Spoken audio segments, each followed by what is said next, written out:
नमस्कार मित्रांनो, मी रसाल सर, संस्थापक यथार्थ सायन्स अकॅडमी. आज आपण एक नवीन व्हिडिओ घेऊन आलेलो आहे. या व्हिडिओमध्ये आपण application of moment of inertia and parallel axis theorem and perpendicular axis theorem, रिंगचं एक ॲप्लिकेशन आहे ज्याच्यावरती 4 कंडिशन विचारल्या जातात बोर्डाला आणि त्याच्यावरती CET, JEE आणि नीटसाठी अतिशय महत्त्वाचे क्वेश्चन आहेत. ते आपण या ठिकाणी आज पाहणार आहे. लक्ष द्या. चला, आता या ठिकाणी बघा, रिंग जे आहे तर रिंगच्या 4 कंडिशन आहे. आता आपल्याला माहिती आहे रिंगला काय असते, इनर साइड असते आणि आउटर साइड असते, बरोबर. म्हणजे याला काहीतरी पर्टिक्युलर थिकनेस आहे. त्यानंतर या रिंगचं जे मास आहे ते कॅपिटल M आहे आणि त्याची रेडियस काय, कॅपिटल R. आता लक्षात घ्या, आपण असं कन्सिडर करूयात की एक छोटासा एलिमेंट आहे या रिंगचा ज्याचं मास किती आहे, DM आहे, बरोबर. मग आपण काय करू शकतो, या छोट्या एलिमेंटसाठी या ॲक्सिस ऑफ रोटेशनच्या रिलेटेड आपण मोमेंट ऑफ इनर्शिया कॅल्क्युलेट करू शकतो. मग आता मोमेंट ऑफ इनर्शियाचे डेफिनेशन काय, mass into axis of rotation पासूनचा जो डिस्टन्स आहे त्याचा स्क्वेअर.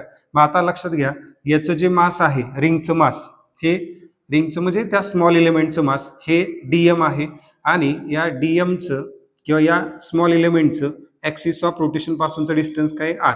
म्हणून काय ना, DM इंटू R स्क्वेअर. आता फक्त R स्क्वेअर DM ही जी व्हॅल्यू आहे ती moment of inertia of small element about given axis of rotation, बरोबर. पण आपल्याला कुणाचं काढायचं, पूर्ण रिंगचं काढायचं, म्हणून आपण याचं काय घेतलं, इंटिग्रेशन घेतलं. Therefore we can write IC is equal to R square into DM. But here radius of the ring is constant.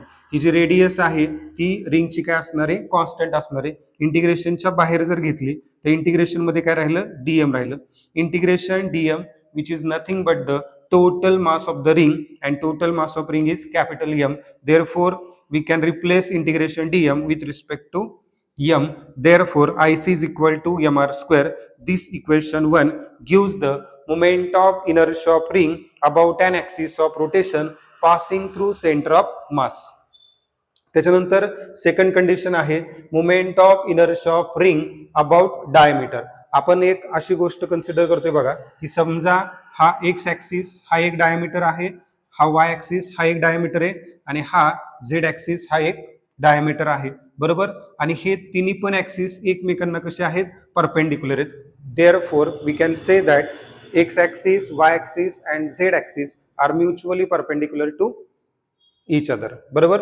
आता आपल्याला माहिती आहे by perpendicular axis theorem. Perpendicular axis theorem काय असतो, moment of inertia about z axis which is equal to the sum of its moment of inertia about x axis and y axis. Therefore we can write IZ is equal to IX plus IY. आता perpendicular axis जो आहे तो कोणता आहे, Z axis. मग त्याच्या related moment of inertia काय आहे, IZ.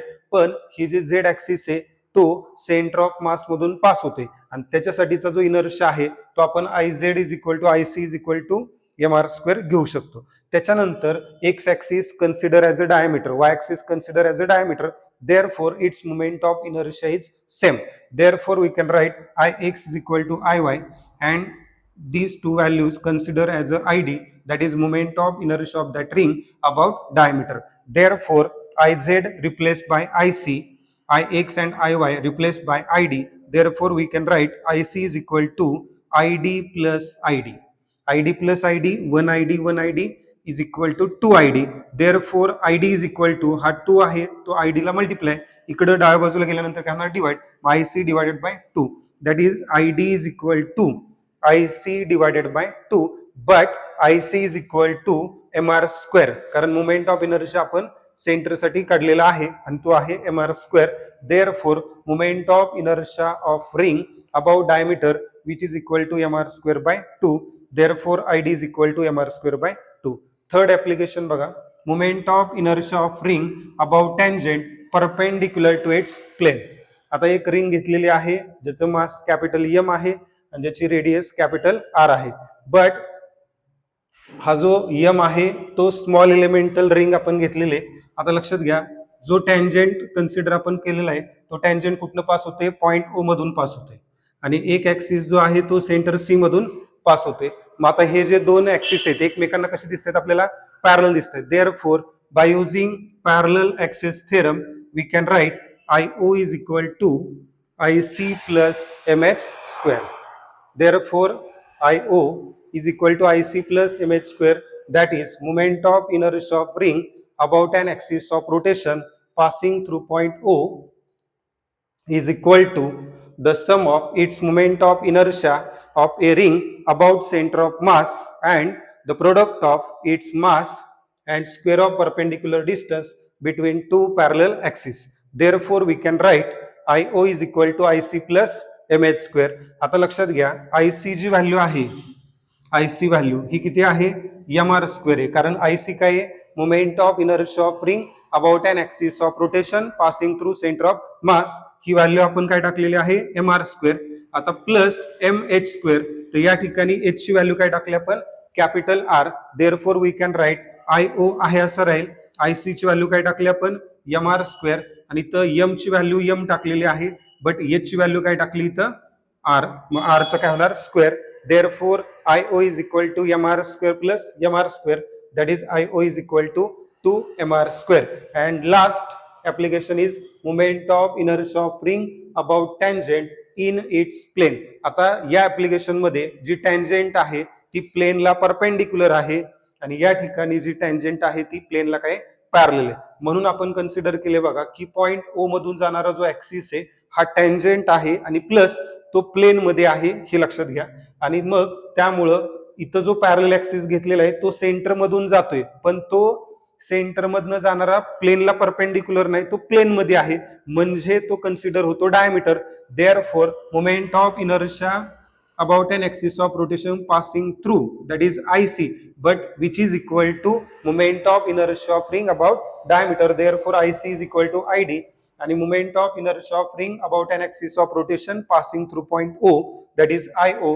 आता लक्षात घ्या, हे दोन ऍक्सिस जे आहेत ते एकमेकांना काय आहेत, पॅरलल आहेत, म्हणून आपण या ठिकाणी काय वापरू शकतो, parallel axis theorem. By parallel axis theorem we can write IO is equal to IC plus mh square, but IC is equal to ID. IC आणि ID ची व्हॅल्यू काय सेम आहे, बट ID ची व्हॅल्यू आपण इथं काढलेली आहे, moment of inertia of ring about diameter, that is mr square by 2. म्हणून आपण IC च्या जागेवर काय टाकू शकतो, mr square by 2 plus m into h square, but h ची व्हॅल्यू काय आहे, capital R. Therefore we can write mh square replace by mr square. Therefore IO is equal to 1/2 mr square plus 1 mr square, that is यांची addition जर केली तर 1/2 plus 1 किती येणार, 3/2 mr square. परत एकदा नीट लक्ष द्या, moment of inertia of ring about an axis of rotation passing through center of mass is equal to m into r square. Here moment of inertia of ring about diameter, which is equal to mr square by 2. Moment of inertia of ring about tangent perpendicular to its plane is equal to 2 mr square, आणि moment of inertia of ring about tangent parallel to plane किंवा in its plane, that is 3/2 mr square. फक्त लक्षात ठेवा या चारही value मध्ये mr square या ठिकाणी कॉन्स्टंट आहे, बरोबर. मग या ठिकाणी तुम्हाला काय लक्षात ठेवावं लागेल, याचा मल्टिप्लायर 1 आहे, याचा मल्टिप्लायर 1/2 आहे, याचा मल्टिप्लायर 2 आहे, म्हणजे ट्वाइस mr स्क्वेअर आहे, आणि याचा मल्टिप्लायर किती आहे, 3/2 mr स्क्वेअर. मग एक लक्षात कसं ठेवता येईल बघा की सेंटरचा जो रिंगचा इनर्शिया आहे तो mr स्क्वेअर आहे, 1 mr स्क्वेअर आहे, त्याच्या निम्मा जो आहे तो डायमीटरला आहे, त्याच्या दुप्पट जो आहे तो टँजेंट परपेंडिक्युलर टू प्लेनला आहे, आणि तो टँजेंट इन इट्स प्लेनला काय आहे, 1.5 पट. थँक्यू.